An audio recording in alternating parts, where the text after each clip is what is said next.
Welcome back to my channel. If you're new here, thanks for stopping in. I'm going to show you how I glaze. So they've been bisqued and I took them out.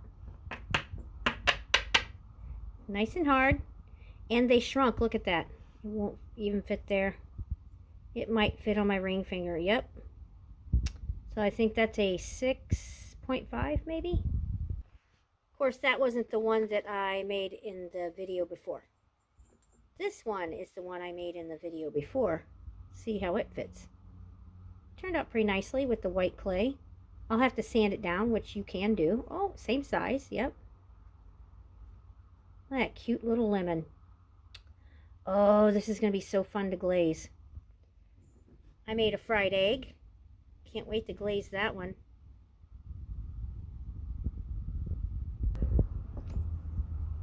Another regular band. That one definitely needs sanded down. Another fat band. I was hoping this would fit my thumb. Looky there, it does.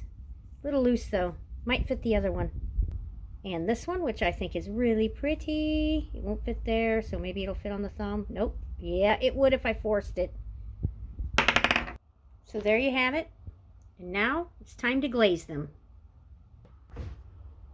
You're going to need a paintbrush, 2 paintbrushes, a cup of water, which I will have right here. This is to rinse your brush. And I use this to mix glazes, like if I want different colors, that's what I use that for. Also, when you're doing these, you want to make sure that before you fire it, the dust is off from the piece. Does that make sense? If you sand this down and then you glaze it without taking the dust off it then you're going to have like little bubbles. And I have a example right here. I had sanded it down and did not clean it off, and as you can tell, it has these little bumps or bubbles. Can you see them? They're like little holes in it. See that? So if you don't dust it off first before glazing, that's what'll happen. You don't want that. Now for the sandpaper, I'll put a link. The one I was using is not as coarse. It's fine for finishing touches, I suppose.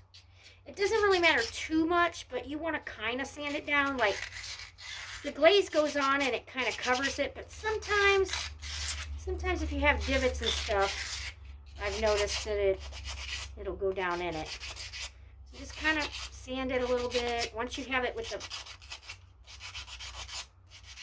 this grit, then you want to go back over it with the other one.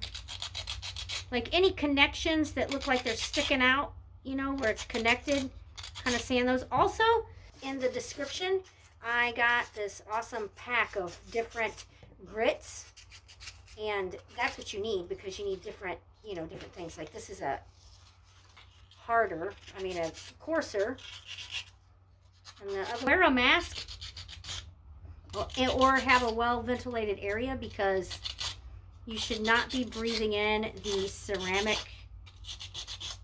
dust. Since this is a lemon, I'm using what's called a speckled turtle is the name of this clay. I will be using yellow.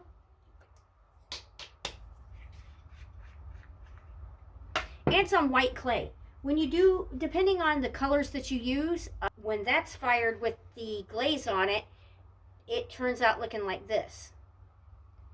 So you can tell the difference in the colors because this is like a darker glaze goes on it and this is lighter. See the reds? And also it depends on how many glazes you put on the piece as well. And what you want to do is you want to add your glaze, you want it to glide on. You don't want it to be like sticky, if that makes sense. You want to wait about 30 seconds in between each glaze coat. You want to put up either 2 to 3 coats if you want it to be like really thick looking and, you know, vibrant. If you don't put 3 coats and you only do 1 coat, well, I don't have anything here that has 1 coat. But if you did 1 coat, it wouldn't be very vibrant and it would be kind of thin and you could see the color of the clay coming through. Now, sometimes that looks good on like the speckled brown turtle with the clay color coming through, but for this not. Okay, now I'm gonna let that dry for a second. I'm gonna rinse off my brush. You can also use like your heat gun to dry it real quick. Speckled cottontail, and that's by Stroke and Coat Mayco. Make sure you get right up there to the lemon or whatever it is you made. When you're doing this, do not go to the inside of the ring. I will be making a tool to be able to do the insides of the rings, but I do not have that yet. I started doing clay. I worked at City Museum, and Steve, the clay guy, his name was Steve. Anytime people would be looking for the clay area, which was in Art City where I worked, they would always say, you know, oh, Steve the clay guy, because they had been there before or whatever, or their friends had told them about Steve. Steve was awesome. He would do sign language sculptures that would spell out words. So he would make hands, and then he would do like the symbol, the hand would be in the sign for like love. People would want him to do an example of their name, and he would make like a really quick of their initial in a hand. It wasn't like super detailed, but it would be like a quick little thing that he would make for them, and they would get to take it home. It was so cool. But Steve's awesome. I did not glaze the inside of the ring. We're not glazing the inside, okay? That's staying the way it is. Here we go again. Now it's gonna have this beautiful, juicy yellow. Wondering what color yellow this is from Stroke and Coat. The color is called dandelion. I mean, it's really bright. I don't know, maybe I should add some white to it, because it is an awfully bright yellow.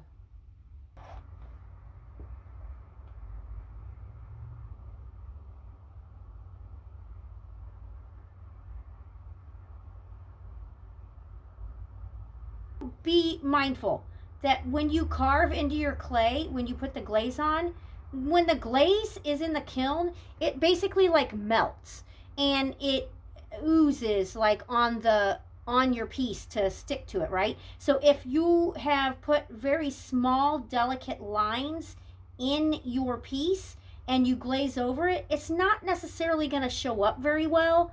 And if you do that, your lines aren't going to really show up that well unless you've like grooved them a lot. So if like for this earring right here, if you put really deep grooves, then it'll be all right. But if you don't deep groove it like I didn't with this one, then it's not going to be so okay. I don't know. This yellow's super bright, and when I did it on this, I didn't like it. Look how bright that is.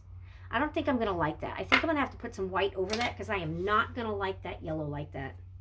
You could put water in this, in your glaze, just a little bit, not a lot, in your glaze, just to lighten it up a bit. It'll like water it down, but you want to make sure that your glaze is completely dry before you stick that sucker in the kiln, because that you've added water now. So all right, now I add a little bit of white. Hopefully that will kind of calm down the color a little bit. To start to stripe it, and I said I wanted to do yellow, but I don't think I want to do yellow now. I think I want to do pink, and to do the pink I have to have these colors, which is candy apple red. Candy apple red, I'll show you what it looks like. Candy apple red, Stroke and Coat, cottontail speckled. And what's great about Stroke and Coats are you don't have to like bisque fire before putting the glaze on. So as long as your clay is completely dry, you've dried it out completely in your oven, like for an hour or whatever, then you just start glazing on the raw clay, which is called greenware. Greenware is clay that has not been fired at all yet. Bisque is clay that has been fired one time.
these and we're going to put them on cones. And I only have 3 cones, maybe 4. Let's see what we got. So I have this one here. Well, you want to put a cookie down before you do anything. So I have these cookies here. It shouldn't stick to it. If it sticks to it, I'm going to have an issue. This was one full piece, but it broke after using it several times in the kiln. Oh yeah, that's a good one. And this one here. And now it's time to take it out. See what we got. Ooh, it's still nice and super hot, but it's been a while since it's been done. Don't forget to use your gloves. That's what I used.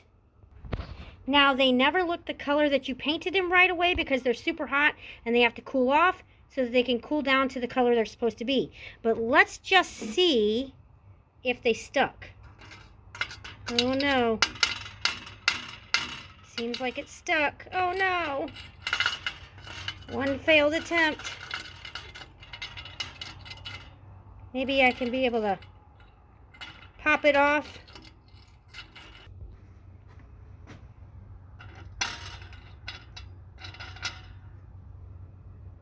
Lovely. Okay, after I cooled it off and kind of tapped it a little bit, had to be easy, it turned out just fine. Very lovely. Okay, and here is the finished product. Like, comment, and subscribe for more art-related content. Till next time, toodles!